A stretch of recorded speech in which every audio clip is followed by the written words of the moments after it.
ने गिरिराज जी पुनः पधरा दिए। अब हमारे ब्रज में एक कथा आवे कि जब ठाकुर जी ने गिरिराज जी पधरा दिए तो सब ब्रजवासी ने नंद बाबा और वृषभानु जी घेर लिए और सब ब्रजवासी बोले, ये तुम्हारे दोनों बालक यहाँ, ये किशोरी जी और ये तुम्हारो लाला कन्हैया जी ऐसी विलक्षण विलक्षण लीला करें, हमको तो ऐसा लगे ये कोई देवता है और तुम हमसे छुपा रहे हो।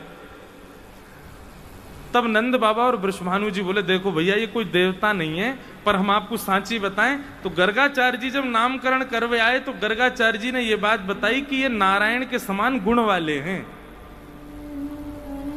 तो सब ब्रजवासी बोले, जब ये दोनों नारायण के समान गुण वाले हैं तो फिर एक काम करो, इन दोनों को ब्याह कर दो, दोनों उनको ब्याह होना चाहिए।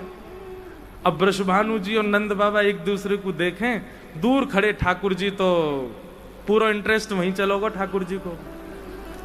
अच्छा ये तो होना ही चाहिए भैया, अब मेरी उम्र भी तो है गई, मैं तो 3.5 बरस से ही ठाकुर जी चिल्ला रहे हैं मैया तो मैया बुढ़ापा आ गया, अब तो मेरा ब्याह करा दे। अब मैं 3.5 बरस का है, अब मेरा ब्याह कराए दे। वृषभानु जी नंद बाबा से सब ब्रजवासी बोले, भैया आप दोनों अपने बालकन को ब्याह कर दो। आज ठाकुर जी दुल्हा बने पहले ही बैठे हैं। अच्छा एक बात कहें, ये देखो ये परंपरा हमारे यहाँ लोग भूल गए। सहरा उसको नहीं करते जो ये ऐसे लगता है, यहाँ मुंह पे लगा लेते हैं, ये हमारे यहाँ का रिवाज नहीं है। आप लोग आज दर्शन करना, ठाकुर जी ने पाग के ऊपर एक यहाँ ऊपर की ओर जो पहना हुआ है इस तरीके से, उसमें कितनी डंडी होती मुझे याद नहीं है, उसको सहरा कहते हैं। ठाकुर जी ने आज दुल्हा वेश, उसी से पता चलता है कि दुल्हा बने ठाकुर जी। अब हमारे यहाँ तो लोग कलंगी वगैरह जने क्या क्या पहन लेते हैं पाग पे, पर वास्तव में ये सहरा ऐसे ऊपर की ओर, उसमें जो डंडियां होती हैं उनका कुछ नियम होता है। अभी दर्शन करना कथा के बाद जाके ठाकुर जी का। तो नंद बाबा और वृषभानु जी में चर्चा भई, बोले भैया ठीक है ब्याह को अब आप बताओ। बोले हमें तो प्रिय है आपको लाला और आप देख लो कैसे करना हो। बोले ठीक है करेंगे, ब्याह करेंगे, लेकिन ब्याह से पहले कुछ नियम है उनको पालन कर लें। तो ऐसा नियम है कि पहले वधू पक्ष के लोग कुछ सामग्री भेजते हैं और उस सामग्री को दुगना करके वर पक्ष के लोग वापस भेजते हैं, तब ब्याह की प्रथम रस्म प्रारंभ होती है। तो नंद बाबा ने पुरोहितन से बढ़िया तिथि निकलवाई और वृषभानु जी को बताया, बोले वो ये तिथि बढ़िया है, आप वादना सामग्री भेज दियो और वाते टीको कहें, ऐसो भी कहें, टीको भेज दियो और फिर वाकु दुगनों करके नंद बाबा भेजेंगे। महाराज वो शुभ तिथि आई और बरसाने ते बैलगाड़ी में भर भर के सामग्री भेजी वृषभानु जी ने। यहां नंद बाबा अपने सब सखान के संग खड़े हैं, मुनीम आदि सब खड़े हैं। तभी देखी कि धूल उड़ रही है महाराज दूर से। बोले ऐसी धूल काहे को उड़ रही है भैया? देखी तो असंख्य बैलगाड़ियां भर भर के सामग्री आ रही हैं बरसाने थे। नंद बाबा तो पहले ही घबरा गए, बोले इतनी सामग्री, चलो कोई बात ना, कोई कमी थोड़ी, ठाकुर जी कृपा है भैया, सब दुगनों करके भेजेंगे। सामग्रियां जब आई उनके ऊपर से रेशमी वस्त्र सब हटाए गए। मुनीम जी से कही इनकी पहचान करो, कैसे कैसे रत्न हैं, कितने के रत्न हैं और कहाँ इनको मोल है भैया, सब दुगनों करके भेजेंगे बरसानों। मुनीम जी ने आकर के सब देख दाख करके नंद बाबा से कोई बोले, बाबा ये जैसी सामग्री आई है वैसी वापस भेज दो बरसाने, और वृषभानु जी को पत्र लिख करके कह दो कि हम ब्याह नहीं कर पाएंगे। हम तो भैया एक बैलगाड़ी की एक सामग्री को मोल इतना होगा कि बाबा आपको नंद भवन को चौक बिक जाएगा पूरा, ये इतने महंगे महंगे रत्न हैं, आप तो वापस कर दो। ये तो ऐसा लगे इनके यहां साक्षात कुबेर बैठो होगो का। मना कर दो भैया, अपनी नाक कटे वासे बढ़िया तो ये है कि ये वापस कर दो और वृषभानु जी से कह दो हम ब्याह नहीं कर पाएंगे। ये बात वहीं खड़े खड़े नंद नंदन श्रवण कर रहे हैं। सोई ठाकुर जी दौड़ करके गए, एक बैलगाड़ी में चढ़ गए, वहां में तो मोती की माला निकाल करके ले गए और जाए करके खेत में बोया है मोती न तोड़ के। लौट करके आ गए ठाकुर जी। यहां नंद बाबा ने मुनीम जी से कहीं सबरी सामग्री गिनती करके वापस भिजवाओ, जो जितनी आई है भैया, कहीं कम नहीं पड़ जाए कोई, और सुरक्षा भेज दी हो, कहीं कोई बीच में कोई उठा निकाल नहीं ले कछु। मुनीम जी ने गिनती करवाई तो महाराज एक बैलगाड़ी में मोतीन की माला कम है।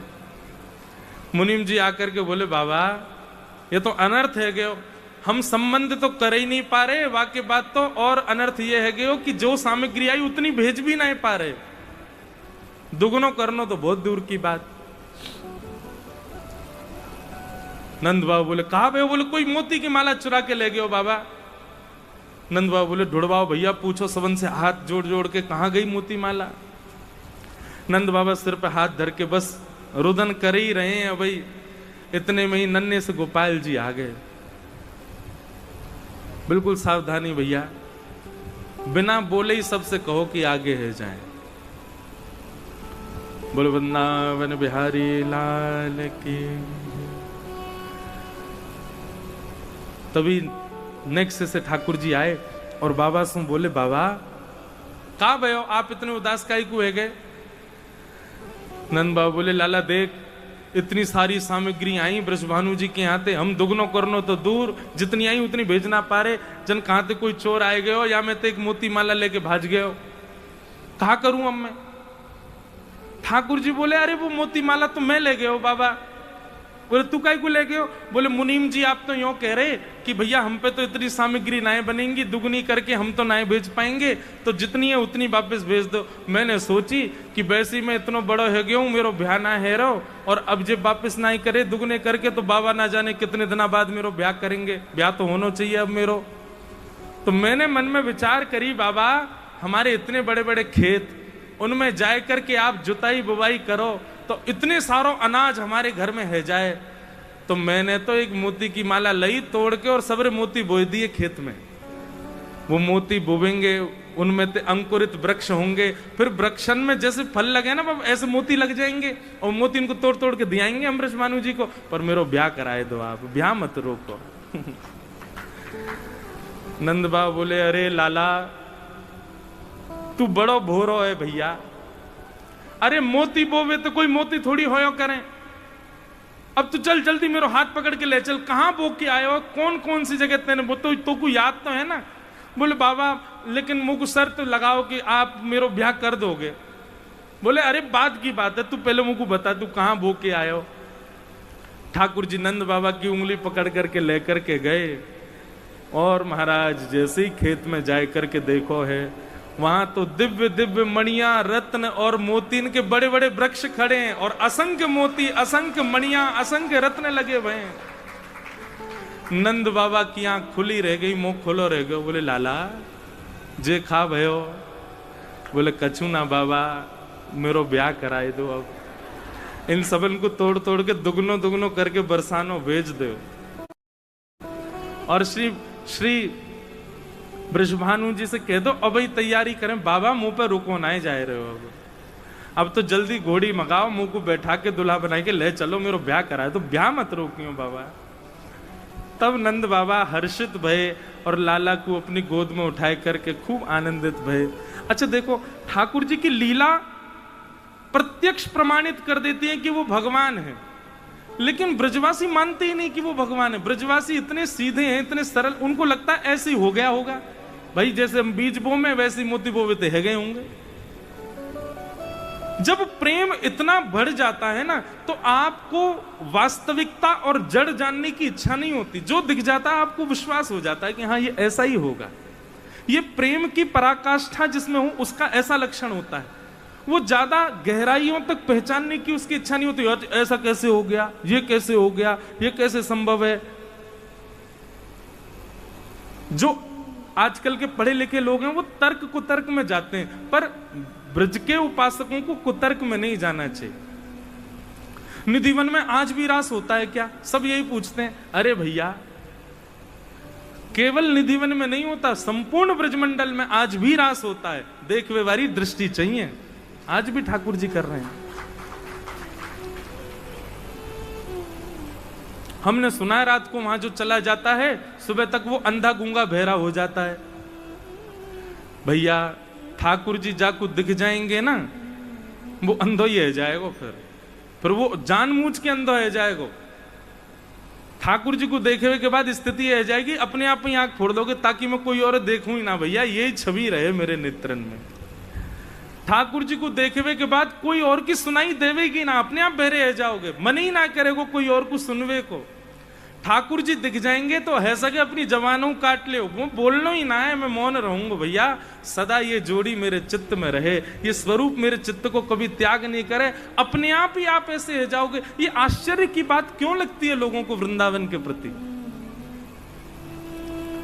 पहले उस स्थिति में तो पहुंच जाओ, पहले अपनी स्थिति तो वैसी बना लो कि ठाकुर जी आपको अनुभव करावें अपना।